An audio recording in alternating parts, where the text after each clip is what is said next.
marami kang makikilalang iba-iba, hindi lang Pilipino. Challenge din yun na kailangan mo mag-adjust. Kailangan matuto ka rin makibagi sa kanila. So, yun. 1 year pa lang akong seafarer. Nag-start ako March. Ka-apply na ako, iniisip ko na yung mga bagay na paano yung layo. Kasi mga malayo eh. Sobrang lungkot.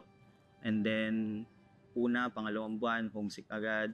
And then, yung culture nga, kailangan mag-adjust ka rin agad doon. I mean, passenger, napaka-diverse ng mga tao doon. Minsan, alam mo yun, okay eh. May araw na okay. May araw na kala mo normal lang. Pero pag nasa kwarto ka na, mag-isa ka doon sa kabina mo na parang box, titingala ka lang sa kisame mo, tapos sasabihin mo parang, mag ginagawa ko, dito pa ako, gusto ko na umuwi. So, ang nagiging bonding time namin sa barko, is meron kami tinatawag na crew bar doon. Merong inuman din doon. Aside from inuman, meron din namang quiet room na tinatawag is pwede mo siyang tanong sa crew management na pwede kayong magvidyoke. Aside sa videoke, meron dong board games, kung ano pang pwedeng maisip na libangan para hindi or maibsan naman yung lungkot naming mga crew.